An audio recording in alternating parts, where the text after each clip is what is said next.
So పల్లీ చట్నీ కోసం ఇలా ముందుగా పల్లీలను వేయించుకోవాలి. వేయించుకొని పొట్టు తీసుకోవాలి.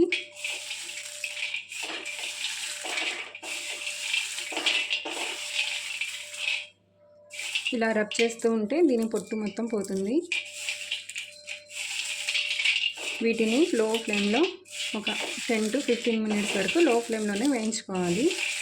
ఆ తర్వాత కూల్ అయిన తర్వాత వీటిని ఇలా రబ్ చేస్తూ పొట్టు మొత్తం తీసేసుకోవాలి.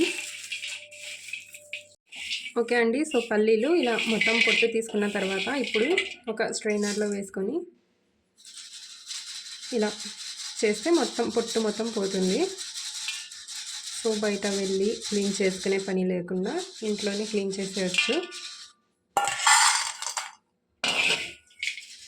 చూస్తున్నారు కదా, చాలా ఈజీగా పొట్టు మొత్తం క్లీన్ అయిపోయింది. సో అన్నీ ఇలాగే చేసేసుకొని ఓకే అండి. సో పల్లీలు అన్నీ ఇలా క్లీన్ చేసి పక్కన పెట్టేసుకోవాలి. ఇప్పుడు గ్యాస్ స్టవ్ ఆన్ చేసి ఒక కడాయి పెట్టేసుకున్నాను. ఇందులో ఆయిల్ యాడ్ చేసుకోవాలి.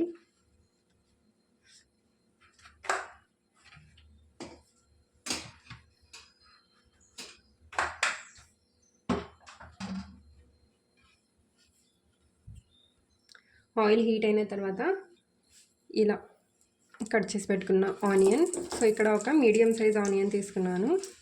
అలాగే పచ్చిమిర్చి మీ కారానికి తగ్గట్టు యాడ్ చేసుకోండి. అలాగే వెల్లుల్లి రబ్బలు వేసుకొని వీటిని కూడా బాగా ఫ్రై చేసుకోవాలి. మంచి కలర్ వచ్చేంత వరకు బాగా ఫ్రై చేసుకోవాలి. ఓకే అండి. సో ఆనియన్స్ అయితే ఇలా బాగా ఫ్రై అయిపోయాయి కదా. ఇప్పుడు ఇందులో ఒక 2 టమాటాలను ఇలా పెద్దగానే కట్ చేశాను, ఇవి యాడ్ చేసుకోవాలి.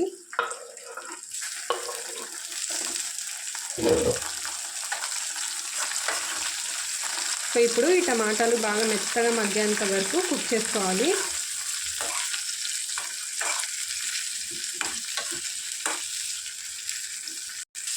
ఓకే అండి.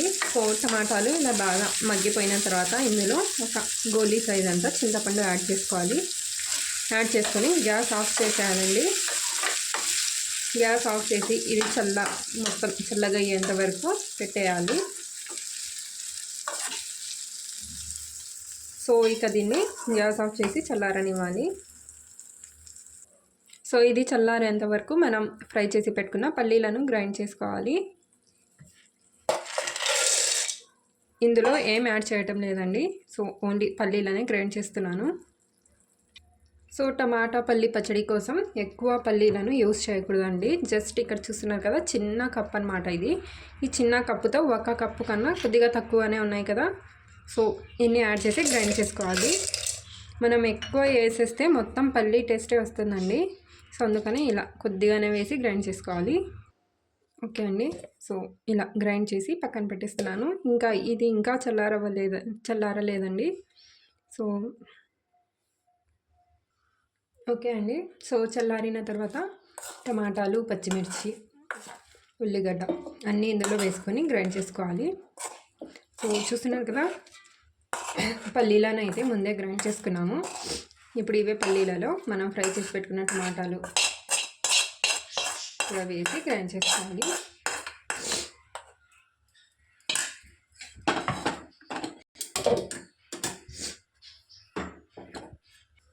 ఇందులోనే సరిపడినంత ఉప్పు కూడా వేసుకొని ముందు కొద్దిగా గ్రైండ్ చేసి ఆ తర్వాత మనకు కావాల్సినంత వాటర్ వేసుకొని గ్రైండ్ చేసుకోవాలి. ఓకే అండి. సో ఇలా గ్రైండ్ చేసుకున్నాను అనమాట. ఇప్పుడు గ్యాస్ ఆన్ చేసుకొని అదే కడాయిలో కొద్దిగా ఆయిల్,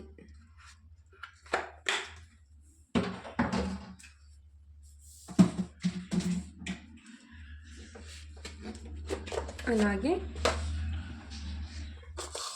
ఆవాలు, జీలకర్ర, ఇంకా మీరు పోపుకు ఏమేమి యూస్ చేస్తారో అన్నీ యాడ్ చేసుకోవచ్చు. కొద్దిగా కరివేపాకు వేసి ఫ్రై చేసుకోవాలి. సో నేను ఇక్కడ ఓన్లీ ఆవాలు, జీలకర్ర, కరివేపాకు ఒక్కటి వేసానండి. మీరు ఇంకా కావాలంటే ఇంకా ఏమైనా యాడ్ చేసుకోవచ్చు. ఇప్పుడు గ్యాస్ ఆఫ్ చేసి ఇక్కడ నేను పక్కన తీసి పెట్టేసుకున్నాను అనమాట. మన చట్నీ ఇందులో వేసేసుకోవాలి.